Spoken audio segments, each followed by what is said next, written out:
মানবে কল্যাণে সর্বমঙ্গলাহ বুদ্ধা।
সর্বদেব শরীরজতে থেকে যখন প্রকাশিত হয়েছেন বলে তার এই অভিনব প্রকাশবাদী মহিষমদ্দিনীর উৎপত্তি রূপে খ্যাত হল।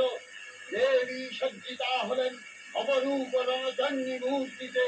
হিমাচল দিলেন সিংহবাহন, বিষ্ণু দিলেন চক্র পিনাকপাণি, শঙ্কর দিলেন শূল, যম দিলেন তার দণ্ড, কালদেব সুতীর্ণ খড়গ, চন্দ্র অষ্টচন্দ্র শোভাচন্দ্র দিলেন, ধনুর্বাণ দিলেন সূর্য, বিশ্বকর্মা অভেদ বর্ণ, ব্রহ্মা দিলেন অক্ষমালাকমণ্ডলু, কুবের রত্নহার, সকল দেবতা মহাদেবীকে নানা অলঙ্কারে অলঙ্কৃত বিবিধ প্রাণে সুসজ্জিত করে অসুর বিজয় যাত্রায় যোগে প্রার্থনা করলেন। রণদুন্ধুরিধ্বনিতে বিশ্ব সন্ধান বিরাজিত হতে লাগল।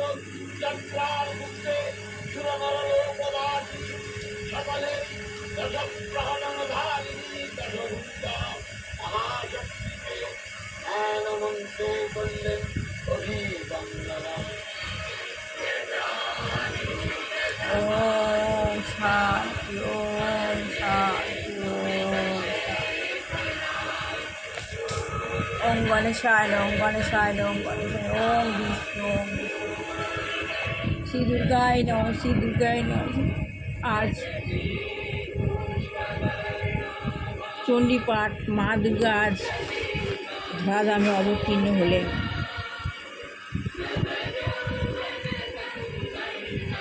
মা দুর্গাকে প্রণাম জানাই। মা দুর্গা সবার ভালো করুক, মঙ্গল করুক, কল্যাণ করুক, সবার ভালো হোক। ওম শ্রী দুর্গায় নমঃ, শ্রী দুর্গায় নমঃ, শ্রী দুর্গায় নমঃ। ওম শিবায় নমঃ, শিবায় নমঃ, শিবায়।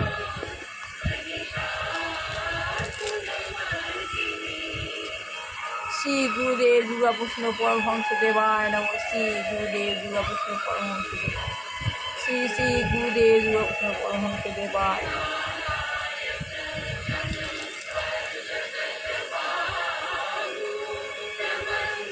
গুরু গীতা, গীতা গুরু, গুরু শিব, শিব গুরু, গুরু শিব, শিব গুরু, গুরু শিব, শিব। এটা আমার অন্তরে অন্তর্নিহিত দেবতা শ্রী গুরুদেবের মূর্তি, শিব রূপে।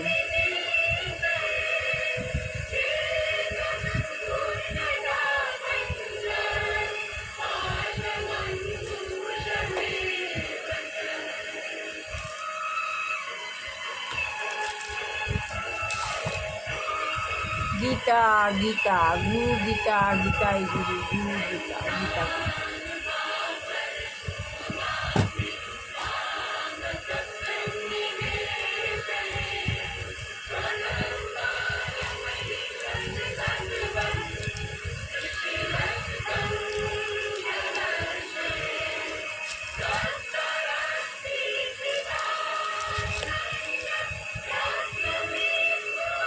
ও মা সরস্বতী নমঃ, মা সরস্বতী, মা সরস্বতী।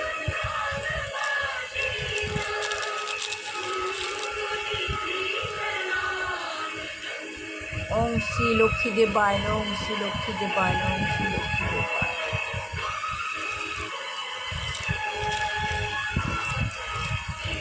ওম সাই বাবাই নমঃ, ওম সাই বাবাই নমঃ, ওম সাই বাবাই নমঃ। ওম সাই বাবাই নমঃ। সাই বাবা শিব, শিব ও সাই বাবা, সাই বাবা শিব।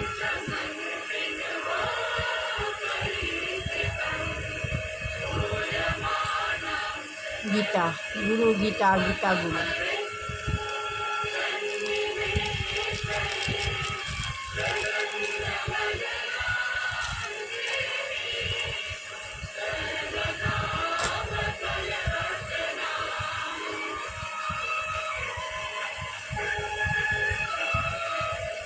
আত্মজ্ঞান লাভের পন্থা, এই বইটা সবার পড়া উচিত। সনাতন ধর্ম আত্মজ্ঞান লাভ হলে মানুষের মনুষ্য জন্মের কোনো লাভই হয় না। মানব জন্ম আত্মজ্ঞান লাভের পন্থা করতেই হবে, যত পড়বে তত জ্ঞান উন্মোচিত হবে।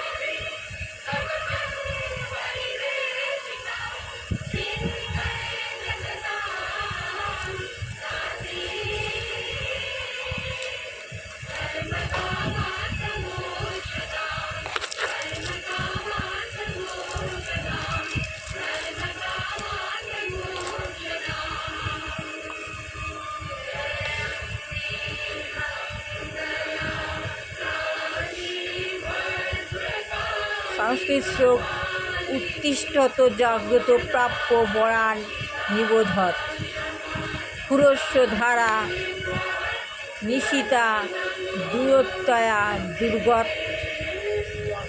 দুর্গং পথস্তৎ কবেও বদন্তি। এর অর্থ হচ্ছে ওঠো, জাগো এবং মনুষ্য জীবনে এক অপূর্ব সুন্দর সুযোগ পেয়েছো, তা বোঝার চেষ্টা করো। ভগবান বলছেন ওঠো, জাগো, এই মনুষ্য জীবন পেয়েছো, এই মনুষ্য জীবনে যে মনুষ্য জীবনটা যে এক অপূর্ব সুন্দর সুযোগ আমরা পেয়েছি, তা আমরা বোঝার চেষ্টা করি। পরমার্থ উপলব্ধির পথ অত্যন্ত দুর্গম। আমাদের এই পরমার্থ উপলব্ধি যে আমরা যত উপলব্ধি করতে পারবো তত অনুভব করতে পারবো, এই পরমার্থ উপলব্ধির পথ অত্যন্ত দুর্গম। পরমার্থ বিষয়ে তত্ত্বজ্ঞানী পুরুষেরা সে কথা বলে গিয়েছেন। তাহলে পরমার্থ বিষয়ে তত্ত্বজ্ঞানী পুরুষেরা এই কথাই বলে গিয়েছেন যে আমাদের পরমার্থ উপলব্ধির পথ অত্যন্ত দুর্গম। তাই পৃথিবীর অন্য সমস্ত সভ্যতা যখন ইতিহাসের বিস্মৃতির গর্ভে নিমজ্জিত ছিল, তখন ভারতের ঋষিরা এক ভিন্ন ধরনের সভ্যতার বিকাশ করেছিলেন, যার মাধ্যমে তারা নিজেদের জানতে পেরেছিলেন। তাহলে পৃথিবীর অন্য সমস্ত সভ্যতা যখন ইতিহাসে বিস্মৃত গর্ভে নিমজ্জিত ছিল, তখন ভারতের ঋষিরা কী করেছিল? এক ভিন্ন ধরনের সভ্যতার বিকাশ করেছিলেন, যার মাধ্যমে তারা নিজেদের জানতে পেরেছিলেন। তারা উপলব্ধি করেছিলেন যে আমরা জড় পদার্থ নই। তারা উপলব্ধি করেছিলেন জড় পদার্থ নেই, আমরা সকলেই হচ্ছি নিত্য, শাশ্বত, অবিনশ্বর চিন্ময় আত্মা। কিন্তু আমরা যেহেতু আমাদের উচ্চতর বিচার বুদ্ধি হারিয়ে এই জড় অস্তিত্বে পরিচিত হচ্ছি, তাই আমরা প্রকৃতির নিয়মে জন্ম মৃত্যু জরাব্যাধিভাবে নিরন্তর দুঃখ দুর্দশা ভোগ করছি। কেমন? আমরা যত উপলব্ধি করছি তত আমরা কী করছি? জরাব্যাধি দুঃখ দুর্দশা ভোগ করছি।